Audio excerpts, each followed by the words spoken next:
Oh, thank you, Andrew. It's good to be with you. I don't want to bury the lead here. What are you guys hearing about this second round of documents? Well, I'll tell you what, the first round was very concerning, and now that we've seen a second round, I'm going to be asking the FBI, hey, why aren't you executing a search warrant to find the third trove of documents? Because I'll tell you, this is absolutely unacceptable. You have a double standard here. You have a raid on President Trump. Now, mind you, this really isn't the same thing. You have a president and you have a vice president.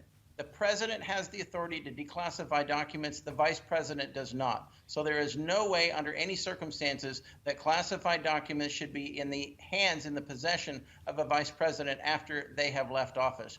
And yet what we find out is that the first trove of documents is in the Penn Biden Center in Biden's private office, locked in a closet, and his attorneys are the ones that actually find these records and give these records up. And President Biden, or vice president at the time, or former vice president at the time, was there from 2018 through 2020, 3 years. So how many more documents are there? You know, where is NARA in this, the National Archives and Records Administration? Obviously, their statement is false. They say that they have all of the classified documents from the Obama-Biden administration. Obviously, they don't. So where are the rest of them? Why is the FBI not engaged? This is not a question as to whether or not Biden's lawyers currently did the right thing. It sounds like they did.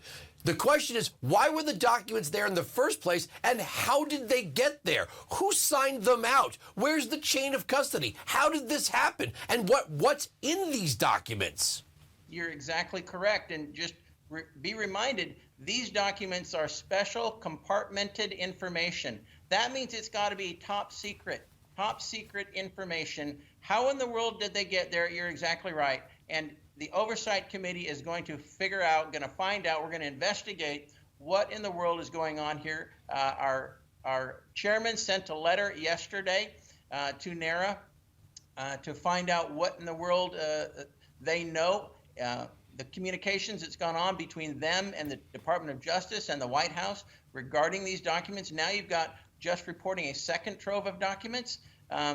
You know, this is not good. This is not good for the President of the United States, because the real question is here, you know who made significant donations to the Penn Biden Center? That's the Chinese. Anonymous donations in excess of $15 million. So how compromised is Biden? What are they getting for their $15 million? Let me move on to this grounding of 7,000 flights. I mean, we were in a panic when a pipeline was shut down by an alleged hacking. Now, we've gotten no information. When do we get the truth as to whether or not this was a hack by Russia or China or North Korea? I'm very skeptical that this is simply a failure of a computer system. I don't think that's really going to be the case here. I think we're going to find out that there's some nefarious work going on. That's just my gut feeling. I have nothing to back that up other than the fact that this is massive and across the board. How in the world can a simple computer system fail like this and ground all flights across the country? Obviously, our transportation secretary has no answers. President Biden has no answers.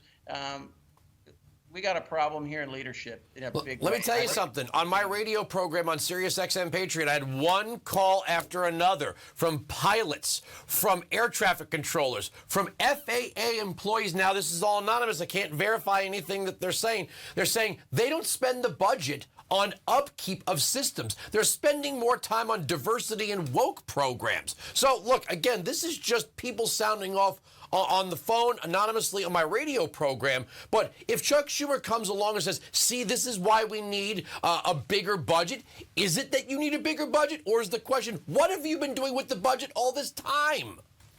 You're absolutely correct. And I'm thankful that I will have some input into that process, into the monies that will be given to the executive branch to execute in these areas that are necessary for the United States transportation system to continue on. And I think that it needs to be looked at very critically. Where are the 51 former members of the intelligence community that told us that the Hunter Biden laptop story was Russian disinformation? By now, the 911 system also shut down across the state of Michigan. If somebody was doing a test run for a serious hack of our electronic infrastructure, I think we ought to know. Oh, I think that's a great point. And I think that it's up to us to figure out what's going on here. The Oversight Committee, I think, is going to be doing its investigations, but the executive branch better hurry up and get this right, because the country is not going to put up with this. We have to have our transportation secure. We have to be able to take off and land airplanes safely. And you mentioned Amtrak trains. The entire transportation system has to be maintained secure in this country. And I think we see failure after leadership after failure after leadership here. Well, 1 minute left. I know Alejandro Mayorkas is facing the articles of impeachment from your colleague, Representative Pat Fallon, but where's he on this? This is the essence of Homeland Security. Oh, absolutely. And Secretary Mayorkas has shown time and time again that he is another example of failed leadership. So I'm looking forward to the impeachment resolution coming forward in the House, being debated. I think it'll be done in judiciary. The country needs to hold Mayorkas responsible for his lack of enforcing our laws. So I'm looking forward to that in the House. I think the country is too. We need a change in leadership. Representative Andrew Clyde, thanks so much for joining us. I'm out of time. Thank you, Andrew.